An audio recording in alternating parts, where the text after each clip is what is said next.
so they can get Nick. sound. Yes, ma'am. Is that the equivalent of a rope you have up here? I think it should come down. I don't want anybody feeling. Okay, we can do that. Would that make everyone feel good? Yes. Okay. Hi guys. Who knows what we can do? Lily. Catherine.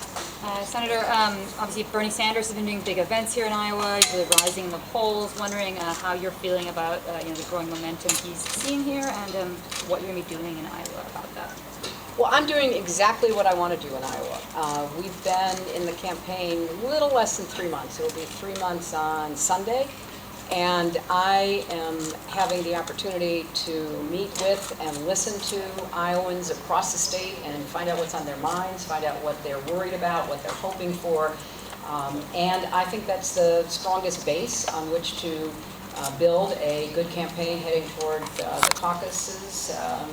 I also think, look, this is going to be competitive. It should be competitive. It's only the presidency of the United States we're talking about. So, the more the better. Let's get everybody out there. Let's get everybody, working hard, running their own campaigns, and then we'll leave it up to Iowa to decide what happens in February. Mark, KCRG. You have a lot of issues today, particularly this shooting at the Coral Ridge Mall recently. You talked a little about gun control. How important of an issue is that to you?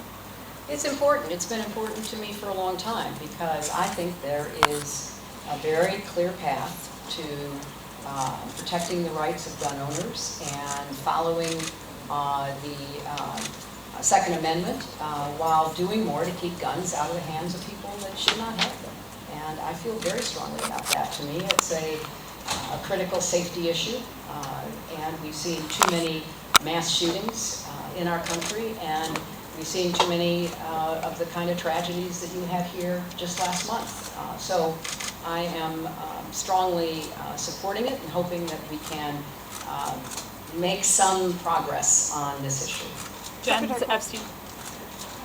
And then we'll do one more. The people of Greece rejected a bailout tied to more austerity measures. Do you agree with Senator Sanders, who just mentioned, in saying that is the right way to go, or is that a mistake? And kind of, related to that, do you think that the Obama administration has done enough to help Greece and help stabilize the situation? And on top of that, do you think that Wall Street has been culpable in sort of egging on this whole process, including their own son-in-law?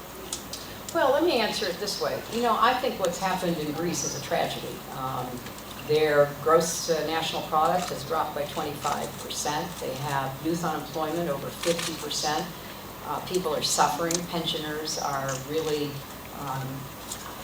worrying that they're not going to be able to afford food. So I think it's imperative that there be an agreement worked out with Greece, and I urge the Europeans to exert every effort to find one. Greece is a NATO ally. It's a member of the European Union. The United States has a great, active, successful Greek-American community. So I want to see a resolution. Obviously, at the end of the day, it's up to the Greek people to decide what they're willing to do. And I hope that we can see an outcome here that will actually help Greece recover and keep them in the Eurozone and keep Europe united. Secretary Clinton.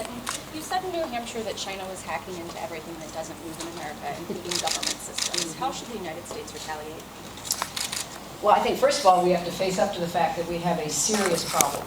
And it's not only the Chinese. We know that other governments, Russia, North Korea, Iran, have either directly or indirectly sponsored hacking. We know that groups of hackers, and we worry about terrorist organizations getting access to the capacity. And it's obviously, for me, as Secretary of State, it started with the grave concerns that a lot of American businesses had, that their most confidential information was being vacuumed up through intrusive hacking.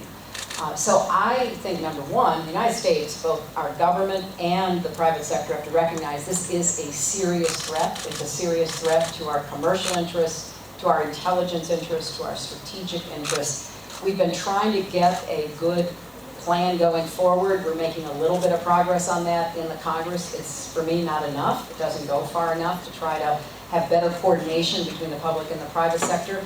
And we need to accelerate our efforts to protect government information. And by that I mean that we have very cumbersome procurement and bureaucratic obstacles within the federal government to moving us into the 21st century. And in fact, we saw that with a lot of the problems in the Affordable Care Act rollout, because trying to get a contract, trying to work within the constraints of the government, the Congress and the executive branch must work together to clear the way for the use of the best technology we can, both to store and collect as well as protect our information. Secretary Clinton. Cities like San Francisco. Lily gets to call him. Secretary Clinton, your comments today responding to the man who asked about the military use. Yes. It sounds like you still have regrets about your Iraq war vote. I wonder if that creates an opening for Senator Sanders and others to question your foreign policy decisions. Well, that's up to people to decide. I've said that I was wrong, and I certainly am willing to not only admit that, but to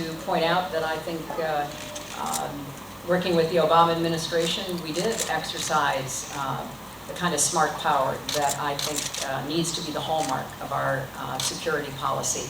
So I think I am very well prepared and very grounded in what will work in dealing in a very complicated world. This is a polar, challenging world that we have to get right on so many different fronts, and I think I bring a level of understanding and experience to the race that would do me well in the White House. Secretary Clinton. Last one from Secretary Amy. Clinton. Do you agree with John Kerry's assessment that Iran disclosing its past military experimentation with nuclear technology is less important than curbing future use? And would you agree with an agreement that did not make Iran come clean on its past activity?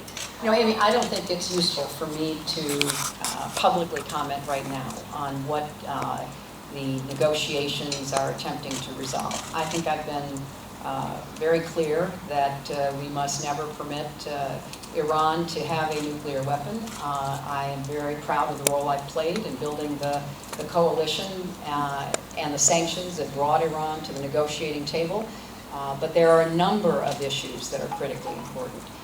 There needs to be full transparency, disclosure, and verifiable inspections going forward. And certainly any part of the Iranian nuclear or military establishment that has anything to do with the program past, present, and future needs to be subject to that. Thanks, everybody. Thank you. Thank you. Thank you.